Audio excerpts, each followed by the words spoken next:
Well, I mean, this is right now. It's a fantastic moment because the school is kind of vibrating. If you go through the passages and you see the students kind of totally under duress, under stress, and they're making fantastic models and drawings and make a lot of mess, and this is obviously the moment which is the high point of this exercise.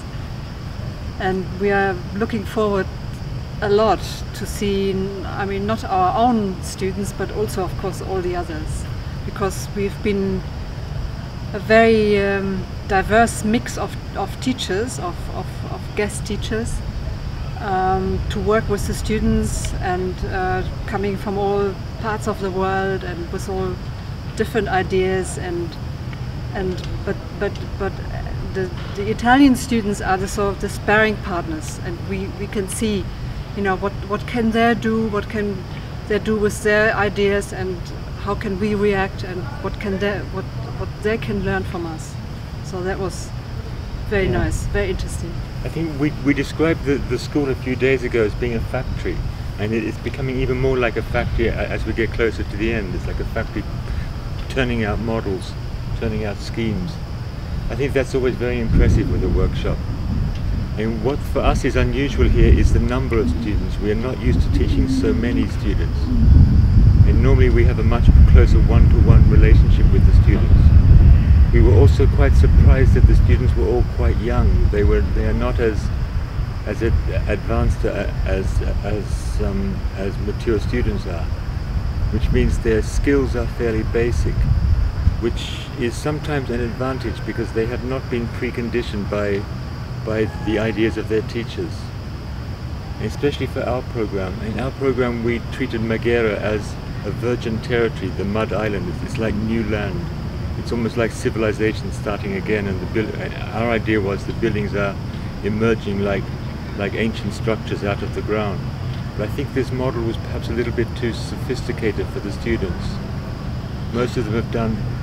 We were very surprised how conventional the rooms were they planned. The bedrooms with beds lined up, table beside the bed, etc. I think we have been trying to teach them to think outside normal conventions, to actually just see the question from the side, not front on.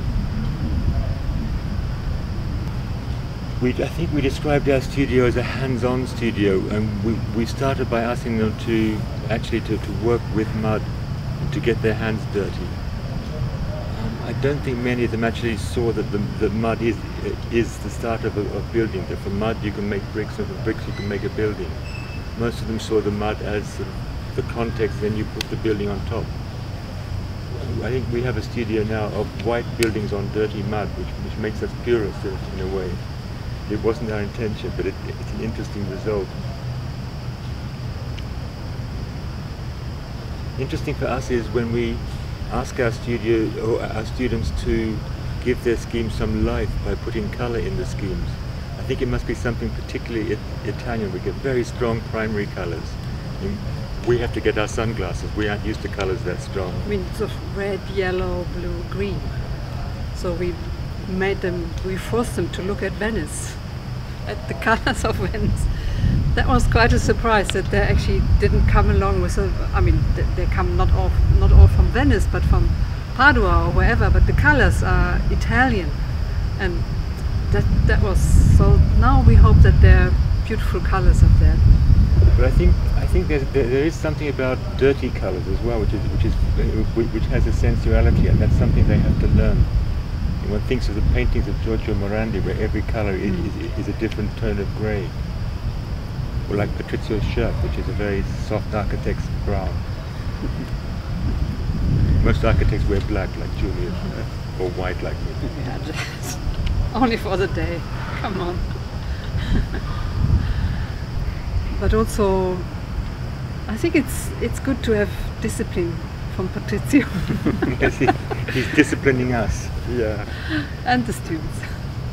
Yeah, because at the starting point I was a little bit preoccupied about your new attitude in respect of the Italian methods, and I'm quite happy about the how the students answer to your stimulation. I think the difference might be that with the Italian methods at the start, the teachers know what they want, and the students know that the teachers know. But with us, we don't know. Right? It's open-ended, and we want to throw them in and to go somewhere that we have never been before. I think with 2 or 3 of our students, that has happened. There's schemes there which surprised us and which surprised the students. I think our role there is to give them the confidence to take a complete and unconventional idea, to take it seriously and to work it through, so that it has a conceptual consistency. We knew as well that Italian students, especially in Venice, they think a lot before they get down to actually draw something. So we made them decide. Yeah, they talk a lot. Yeah. So we made them decide really quickly. So just really to get into the project. Because 3 weeks is not a long time, and the last week was basically about presenting.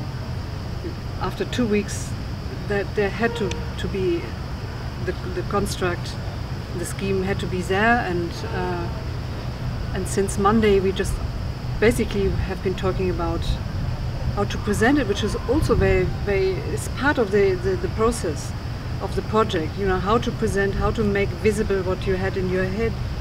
And while you're doing that, you still sort of things still keep appearing, and you can put them into your drawings and into your project. So it's also very important, but I think the 3 weeks need sort of very rigid or very strict kind of ordering, being German. I think the professional is not so far away from the teacher. And we tried as well with this project to do something, to test something that we would do in reality on professional terms as well. Which means basically that we don't believe in fixed master plans where everything is fixed and laid out and nobody can actually vary or get out of certain rules.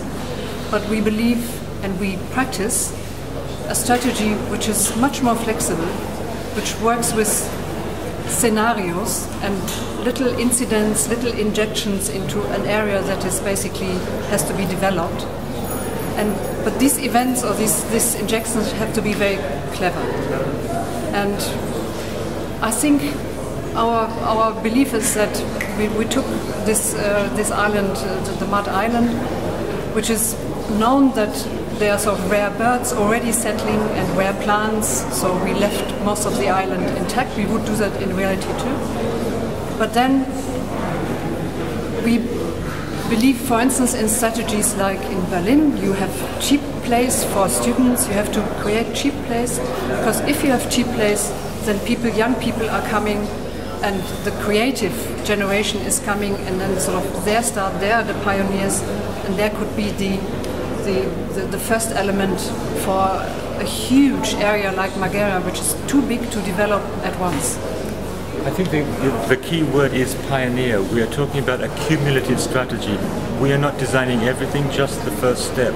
We believe cities grow cumulatively, one layer on the next, and we are here designing the first layer. I think what is absolutely essential is that there is a vaporator station on Mud Island or in Marghera, so that it's part of the network of Venice. I think what's important strategically is that there are 2 or 3 images which communicate to a wider public. It's very important now very importantly in all urban planning incentives, to involve or to start a public discussion.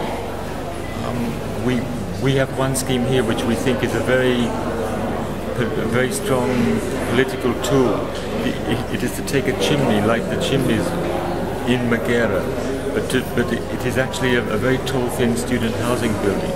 I think a proposal like that would be very much discussed in Venice. Do we need one more chimney?